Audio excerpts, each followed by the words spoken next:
Hello everybody, and thank you for joining me for another tier list. For today's episode, we're going to be going through the discography of Hüsker Dü. This is a band that I had only discovered about a year ago, but for me they were one of those groups where as soon as I heard them, their sound immediately caught my ear and piqued my interest and made me want to explore their discography. The thing that I found so fascinating about their sound was their amazing blend of different styles. They have the intensity and noisy elements of hardcore and punk, and were considered one of the original Minnesota hardcore bands, but they are so much more than just a hardcore punk band, and they also wrote songs with an amazing sense of melody and harmony, combining the different elements of indie, alternative, and pop rock into this beautiful musical stew that is so uniquely them.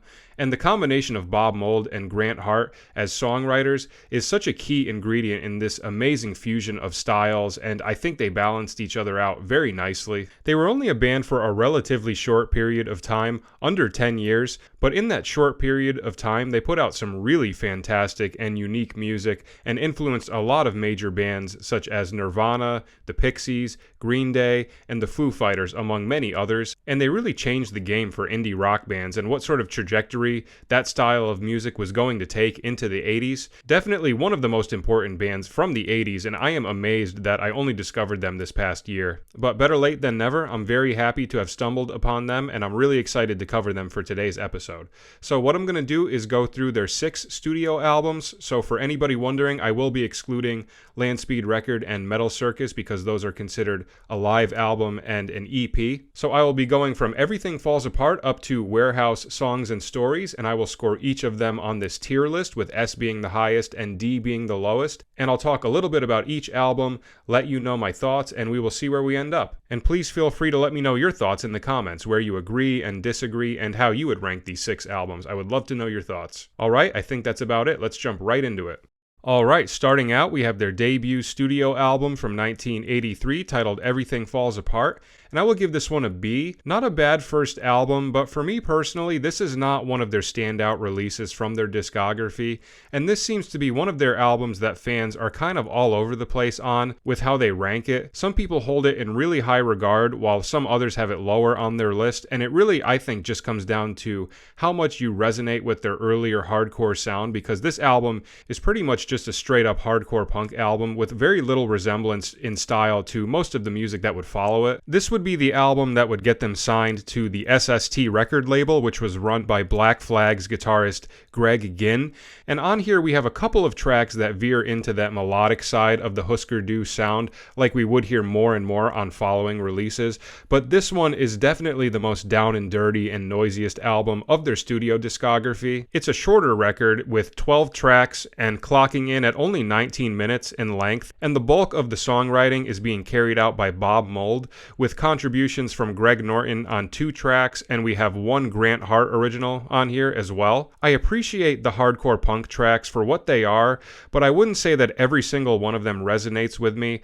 In particular, I would say that the first half of the album is the weaker chunk for me personally. Of the opening 6 tracks, I would say that the 3 highlights for me would be From the Gut, Punch Drunk, and the cover of Donovan's Sunshine Superman, which is a very cool interpretation on that song, really putting their own flavor onto it. I do think that the second half of the album does pick up some momentum and is a little bit stronger. All of my favorite tracks from this album do happen between tracks 8 and 12. In particular, the title track, Everything Falls Apart, that would definitely be my favorite song on here.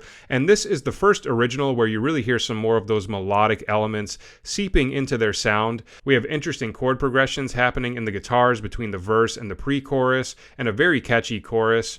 And then the track that follows that is another high point of the album for me, with Grant Hart's one original song titled Wheels, a super badass hard-hitting song with dark guitar parts and a real aggressive energy to it. I wish Grant had written more on this album, because this is my second favorite song on here, and I think having more of a balance between him and Bob on this one might have improved it a little bit. I also really enjoy the track Target. I love the unison shouting vocal parts, and the guitars are super badass.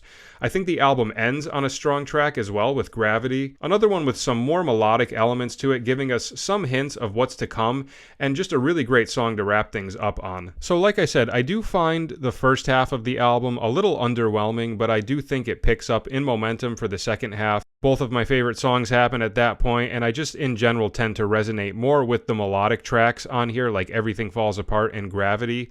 But there are a couple of amazing hardcore tracks that I resonate with as well, but not one of my favorite releases of theirs either way. But I would also say it's not a bad first release to put out there. There are a chunk of tracks on here that I do find very enjoyable and do go back and listen to a lot. So an okay first album, I will give this one a B. Okay, next we have their second studio album from 1984, a double album titled Zen Arcade, and this one gets an easy S.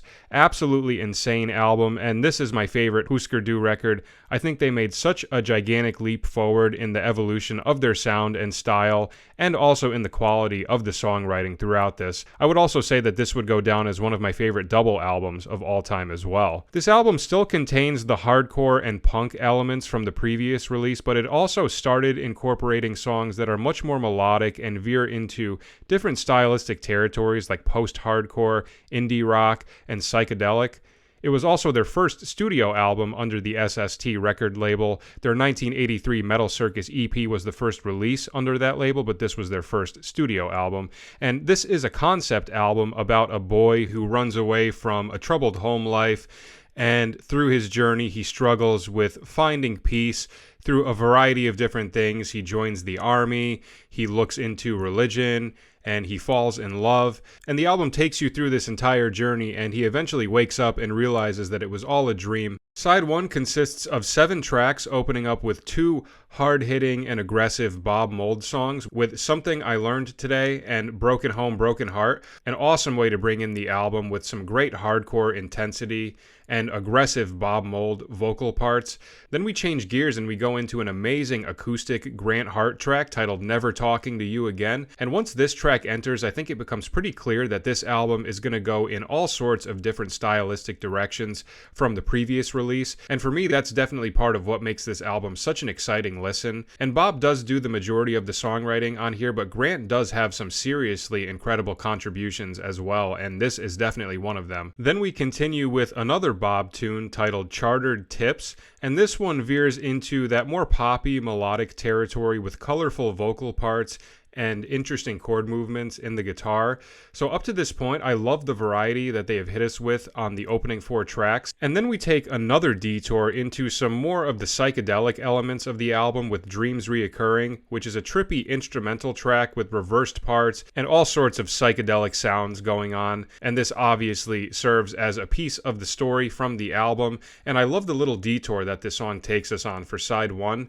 And then that is followed by Bob Mould's track Indecision Time, another one more in that heavier hardcore realm. And even all of the hardcore tracks on here I think are of higher quality from the songs on Everything Falls Apart. So far, every hardcore track that they've hit us with has been incredible. And then side 1 concludes with Hari Krishna, and I gotta say, of the 23 songs on this album, this is the one track that I could do without. I do find myself skipping over it when I listen to the album, but in the grand scheme of 23 songs, having one song that I dislike, I would say that that's pretty great and definitely not the end of the world. Side 2 consists of another 7 tracks, starting us off with 4 consecutive Bob Mould tracks: Beyond the Threshold, Pride, I'll Never Forget You, and The Biggest Lie, all very much in that noisy hardcore realm. My personal favorite being I'll Never Forget You. That song has such badass and aggressive guitar parts and some of Bob's most intense vocals of the entire album, in my opinion. A really great guitar solo as well.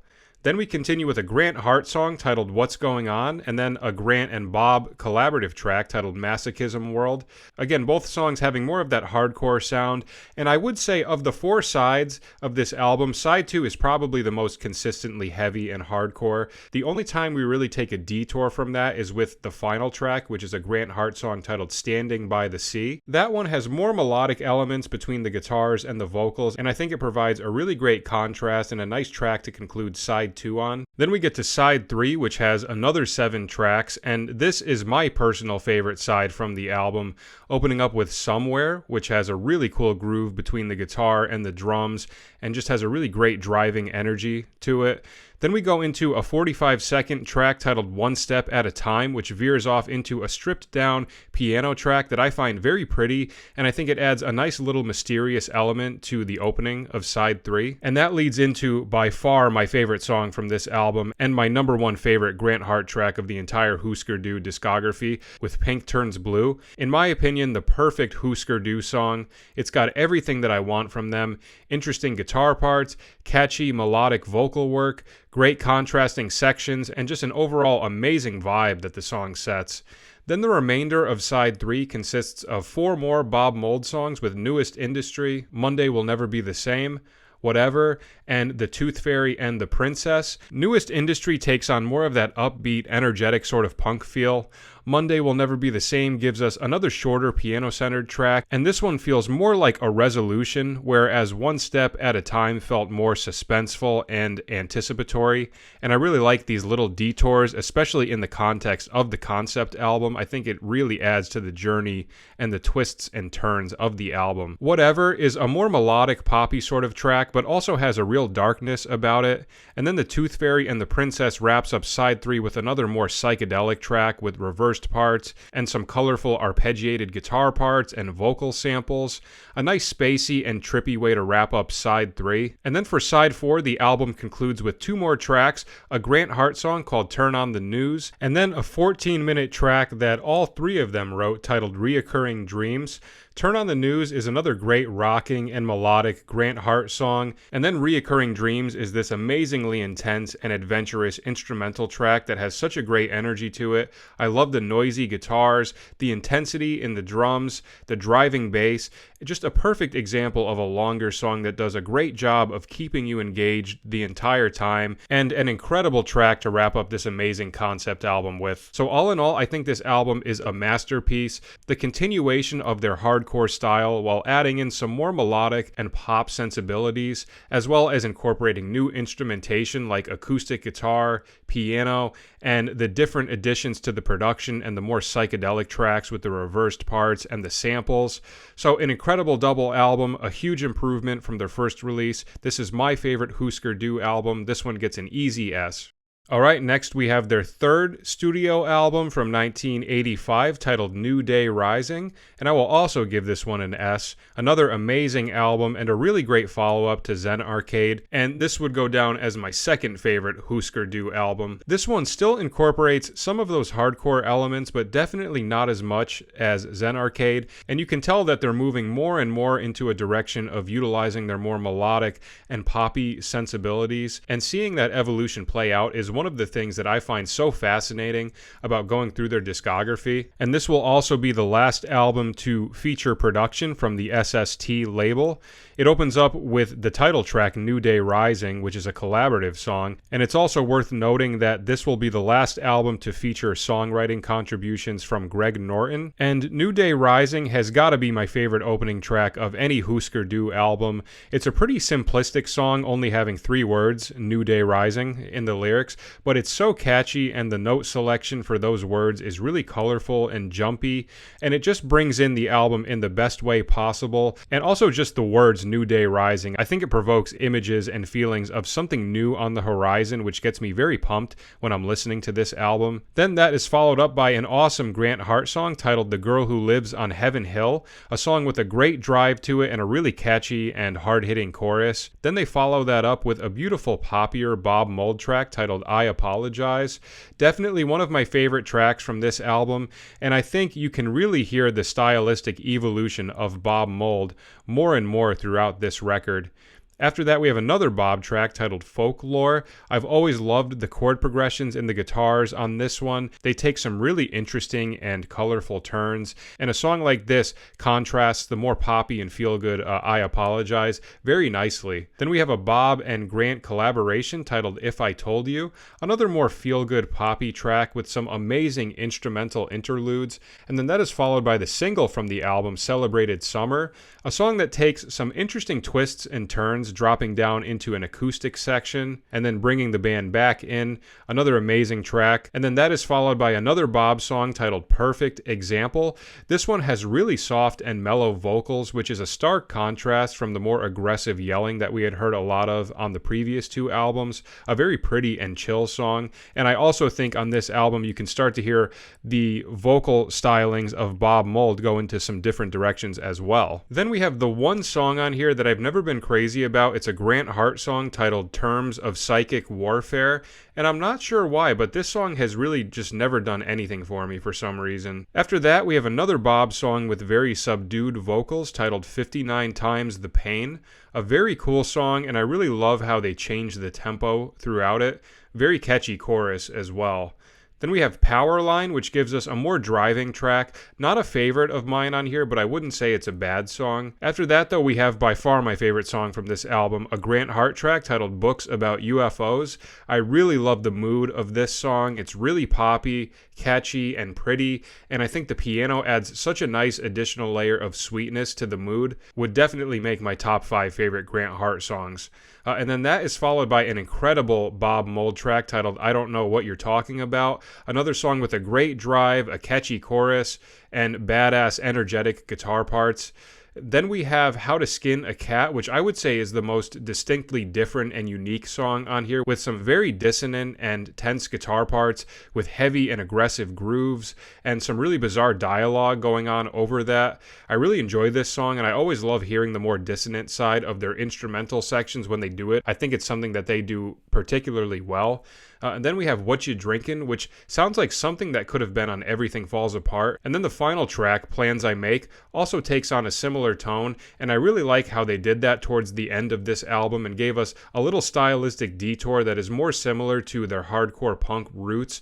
And I love the contrast between the less hardcore elements of the first chunk of the album and then the heavier conclusion. I think this album was a great continuation and evolution of their new, more mellow and poppy sound, but still incorporating some of those hardcore elements, but much more sparse than the previous two releases, and a great follow-up to Zen Arcade. So this is my second favorite Hüsker Dü album. This one gets an S. Okay, next we have their fourth studio album and second album from 1985 titled Flip Your Wig, and I will give this one an S as well. Another amazing album, and this would go down as my third favorite Hüsker Dü album, and this is actually Bob Mould's favorite record of their discography. Little fun fact. This was the first album that they produced themselves, and I do think the production does improve a little bit compared to New Day Rising, but I also don't think it's like a massive improvement and sounds like a whole completely new sound. Stylistically, this would be the first release where the hardcore elements that we had gotten from the previous three albums are much less present on this one, with the style going in a much more power pop sort of direction. And from this point forward, we would have no more songwriting contributions from bassist Greg Norton. This one is 14 songs long, and I think this album does a really great job of delivering a solid batch of tracks with this new hard-hitting power pop side of Hüsker Dü, with amazing compositional contributions from both Bob and Grant, opening up with the title track, Bob Mould's Flip Your Wig, a really nice driving, energetic track with some cool guitar leads to bring things in. And then after that, we have the one song on this album that I've never been crazy about, an original by Grant Hart titled Everything. For some reason, this song has never done anything for me, but it's the only skip-over track for me out of the 14 songs, which, again, is still really good, and I would qualify it to be an S tier.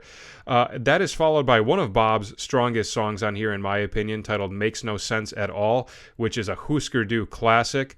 And then we have another amazing Bob track titled Hate Paper Doll, a nice feel-good power pop track that follows up and contrasts Makes No Sense at All very nicely. Then we follow that up with my favorite song from this album, the amazing Grant Hart track titled Green Eyes. I particularly love the contrast in mood from section to section on this one. This song has the perfect blend of beauty, but also darkness and mysteriousness between the verse and the chorus. Then we have Divide and Conquer, which is another awesome, feel-good, driving Bob Mould track that gives us a nice jolt of energy. Games would be my second favorite Bob Mould song on here. Again, another song with really cool contrasts between sections, the perfect combination of grooviness and lush, ethereal guitar parts. Then we have another Bob track titled Find Me, and this is another one with some very eerie chord movements in the instrumental section. I absolutely love the way the guitars sound in that section with the washy, reverb-laden tone.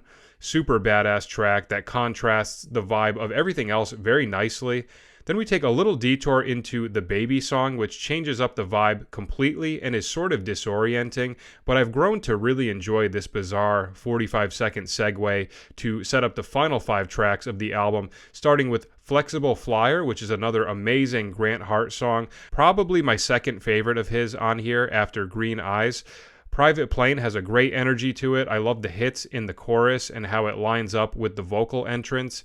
Keep Hanging On features some really aggressive vocals from Grant and probably is the track on here that sounds most similar to their hardcore roots, just in terms of the vocal sound, not really instrumentally. And then the album concludes with 2 Bob Mould instrumentals, which is definitely an unusual choice for wrapping up an album with, but I think both of these songs are incredible. The Wit and the Wisdom is hard-hitting, dissonant, and noisy, giving me some flavors of early no-wave, like Sonic Youth type sounds, which is a very nice surprise, and the song that I would say has the most resemblance to their early sound from an instrumental perspective. And then Don't Know Yet gives us a completely different vibe and brings it down a bit with this mid-tempo groove with reversed guitars and a drum groove that is very tom heavy and has reversed cymbal sounds. Although it is a bizarre choice wrapping up with 2 instrumentals, I think both of these songs are awesome and they work off of each other beautifully. To me, The Wit and the Wisdom is like this final release of energy and aggression, and then Don't Know Yet is like the come down from that very intense high. So I think this album really delivers. We have standout compositions from Bob Mould with tracks like Games, Makes No Sense at All, Hate Paper Doll, Divide and Conquer, and the final 2 instrumentals. We have a couple of awesome Grant Hart tracks with Green Eyes and Flexible Flyer, and like I said, we still get a little taste of their hardcore side with The Wit and the Wisdom. So not my number 1 favorite of theirs. I do think Zen Arcade and New Day Rising are a bit stronger, but this is still a very high quality album and an amazing follow-up to those 2 previous albums, which are very hard to follow. So I think they did a great job on this one. This one will also get an S. Alright, continuing, we have their 5th studio album from 1986 titled Candy Apple Grey, and I will give this one an A. Very good album. A lot of people consider this to be a continuation of what they were doing on Flip Your Wig, and oftentimes they do get compared to one another, and I would say that this is a slight downgrade from Flip Your Wig, but still a very good album regardless. And we do have a few subtle changes in the writing with the utilization of acoustic guitars on a couple of tracks, and piano and hand percussion on a song as well. This was their first album recorded under Warner Brothers, which was a major label, and it really increased their exposure to a much broader audience, and this really changed the game for the potential for more indie bands to gain more mainstream attention by getting signed to major record labels. I do think that the production actually gets a little worse on this one, which has always been a source of confusion for me given where they were at this point in their career. I really love the opening 4 tracks. I think that is the strongest succession of 4 songs on the album. It features 2 great contributions from both Bob and Grant, opening up with a Bob track titled Crystal, which takes on a heavier tone with some really great screaming, a great hard-hitting song to bring things in. And then we have one of Grant's best compositions of the entire Hüsker Dü discography with Don't Want to Know If You Are Lonely. Easily my favorite song on this album and just a solid and classic Grant Hart song. Then that is followed up by another amazing Bob track titled I Don't Know For Sure, a very pretty song with colorful vocal melodies and chord changes. And then we have another one of Grant's best compositions with Sorry Somehow. I think Grant really shines on the first half of this album. Then for track 5, we have our first acoustic track of the album, a Bob Mould song titled Too Far Down. I don't think this is a bad song, but up to this point, this would definitely be the first slight dip in momentum on this album for me. So for the first half of the album, like I said, I think Grant's songs are the highlights, but for the second half of the album, I do think that Bob Mould's songs really carry it with the 3 amazing tracks that all contrast each other very nicely. Hardly Getting Over It, Eiffel Tower High, and the final track, All This I've Done For You. Hardly Getting Over It is an exceptionally beautiful ballad and probably my favorite song on this album. Eiffel Tower High is a nice feel-good mid-tempo track, and then All This this I've ever done for you is a more up-tempo driving track that concludes the album very nicely. For the two Grant songs from the second half, I think No Promise Have I Made is a really pretty song, and it's cool to hear a piano ballad thrown into the mix with Bob having the acoustic ballad and now Grant having a piano ballad. But I could do without Dead Set on Destruction. That's always been one track on here that I don't always resonate with. But as you can see, I do think the majority of this album is great. It's got a couple of classic Grant Hart tracks and some great Bob Mould songs that veers into a couple of more stylistic territories and instrumentations. I do find it to be a slight downgrade from Flip Your Wig, and I do think the production does get a little worse, but regardless of that, I would say it is still a very good album. I will give this one an A. Okay, and last but not least, we have their sixth and final studio album from 1987, a double album titled Warehouse, Songs and Stories, and I will give this one an A. I have a lot of conflicting thoughts about this album because there is so much stuff on here that I absolutely love, but also on the flip side, because it's a double album with so many songs and because there had been this battle going on at this point in the band between Bob and Grant with their songwriting, I would say that the songs can get kind of scattered at certain points, and Grant and Bob's compositional styles are clearly venturing into very different places at this point, but at the same time, I think both of them contribute some seriously amazing songs, and there are multiple songs on here that I would regard as some of my favorite Hüsker Dü tracks. For me, Bob and Grant's quality in their songs varies from side to side, but looking at the tracks from this album as a whole, I do think that Bob's contributions carry a little bit more weight than Grant's do, but there are still some great Grant moments throughout it as well, don't get me wrong. For side one, I do think that Bob's songs completely carry the opening of the album. I love all three of his songs with These Important Years, Standing in the Rain, and Ice Cold Ice, all beautiful songs with great chord movements, beautiful vocal melodies, and great contrasting sections and tasteful grooves. Ice Cold Ice would be my number one favorite track on this album. Super intense and hard-hitting song, and easily one of my favorite Hüsker Dü tracks. I don't find myself resonating with Grant Hart's two tracks on this side with Charity, Chastity, Prudence, and Hope, and Back From Somewhere. However, I do think that Grant does contribute stronger tracks than Bob does on side 2. I love all three of his songs on there with You're a Soldier, Too Much Spice, and She Floated Away. You're a Soldier would probably be my favorite Grant track from this album. I really love the vibe of that song. And although I do think Grant's songs are better on side 2, Bob does have one track on here that I find exceptional with Could You Be the One? And that would be my second favorite song on this album. So like I said, in terms of who wrote my favorite songs on here, I would have to say that I do gravitate more towards the Bob tracks, but at the same time, I wouldn't say every single track that he wrote on here is great either. I'm not particularly crazy about Friends You've Got to Fall or Visionary. Then we get to side 3, and I would say of all 4 sides of this album, side 3 is the weakest for me, particularly with the opening 3 tracks, Bed of Nails, Tell You Why Tomorrow, and It's Not Peculiar. I do like the final 2 tracks with Actual Condition and No Reservations, the first one being written by Grant and the second by Bob. 2 very different songs, but both great tracks on their own. I would say that No Reservations is my favorite for side 3. And then for the final side, side 4, we have 4 more tracks with 2 by Bob and 2 by Grant. I really enjoy both of Bob's tracks, Turn It Around and Up in the Air, and I love the closing track from Grant Hart, You Can Live at Home, but I'm not super crazy about She's a Woman and Now He Is a Man. I know some people love that song, but that one has just never grown on me for some reason. I do think all 3 of those other tracks are very strong though, and similar to side 1, I do think that Bob's songs carry this side. So as you can see, there are so many songs that I do love throughout this 20-track double album, but there is definitely some cohesion lacking from track to track, and there is a handful of songs on here that I could have done without.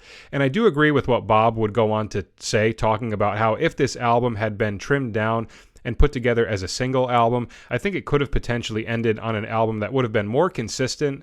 But then again, at the same time, even if they did trim it down, that isn't going to fix the big contrast in songwriting styles between Grant and Bob that adds to sort of the randomness of this album. So it's really hard to say how it would have worked out as a single album. But regardless of that, I would still say that 80 to 85% of this album is incredibly strong. And like I said before, this album definitely contains a few of my my favorite Hüsker Dü tracks, but unfortunately this would be their final release.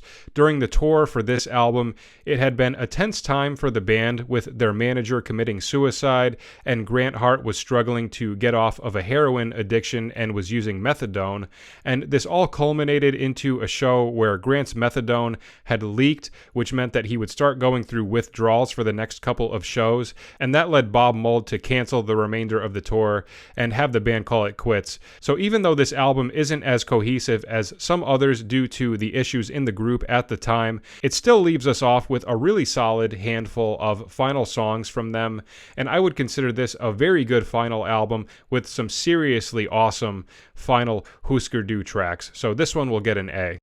All right, we did it. We went through their 6 studio albums, and this is what I came up with. I'm so grateful to have stumbled upon this amazing and important band, and this is a discography that is well worth exploring for anyone who hasn't checked them out yet. I do find that this band is an acquired taste, and not everyone that I try to turn them onto is always into them, but if you do resonate with their sound, I think this band offers some truly unique music that was very impactful in influencing a whole slew of different bands, and also paving the way for indie artists to get their music to a much wider audience. And yeah, just very happy to have stumbled upon them. So that is it for today. Thank you so much for watching. I hope it was enjoyable. And like I said at the beginning, please let me know your thoughts in the comments, where you agree and disagree and how you would rank these 6 albums. And if you are interested, feel free to check out some of my other tier lists, which will be linked in the comments and the description, and see if there is anything else that you might like. All right, I think that's about it. Thanks again for watching, and I will see you at the next video. Take care.